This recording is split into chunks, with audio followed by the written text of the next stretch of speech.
महापुरुषांच्या अवमानावरती तुम्ही निदर्शनं केले हे पहा, या महाराष्ट्रात हे सरकार आल्यापासून सातत्यानं छत्रपती शिवरायांचा अवमान केला जातो आणि त्याच्याकडे दुर्लक्ष केलं जातं। सगळ्यात आधी तर सुरुवात या राज्याचे राज्यपाल होते कोश्यारी, त्यांनी सुरुवात केली होती।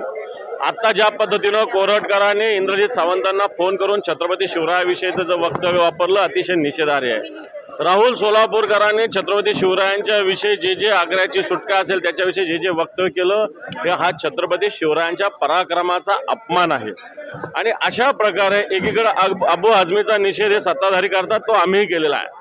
पण एकीकडे कोरटकर आणि सोलापूरकर जे छत्रपती शिवरायांचा अवमान करणाऱ्याला पाठीशी हे सरकार घालतंय, त्यांच्यावर कोणती कारवाई करत नाही, त्यांना अटक करत नाही। आमच्याकडे माहिती त्यांना उलट संरक्षण दिलेलं आहे। पुणे महापालिकेने तर सोलापूरकरांना सांस्कृतिक विभागाची ती कोणती समिती त्याच्यावर एक सदस्य म्हणून नेमलेला आहे। म्हणजे सरकार दुटोंडी सरकार आहे। हे सरकार ज्या पद्धतीनं काल त्या अबू आझमीचं आलं, अबू आझमीनं कशासाठी केलं, एक संभाजीनगरच्या माजी खासदारांनी सांगितलं की याचे जागेचे लफडे अनेक ठिकाणी हा भारतीय जनता पार्टीच्या म्हणण्यावरच काम करतो, असं आम्ही नाही म्हटलं, एमआयएमच्या एका खासदारांनी म्हटलं आहे।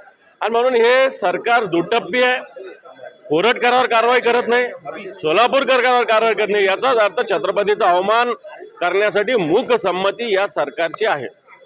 सर, धनंजय मुंडेंचा राजीनामा झालाय, परंतु कोकाटेंच्या संदर्भात अजून देखील मला असं वाटतं या सगळ्या विषयी आज एक दुसरे मंत्री गोरे नावाचे मंत्री जयकुमार गोरे यांनी एका भगिनीला अश्लील प्रकारचे फोटो पाठवल्याचा सुद्धा विषय समोर आलेला आहे। एकीकडे गृह राज्यमंत्री बलात्कार शांततेत झाला म्हणतात, एकीकडे जयकुमार रावल सारख्या मंत्र्यांनी राष्ट्रपती राहिलेल्या प्रतिभाताई पाटलांची जमीन हडपली होती, असे सगळे विषय समोर येतात। हे विषय आम्ही सभागृहात निश्चित सरकारच्या समोर मांडू।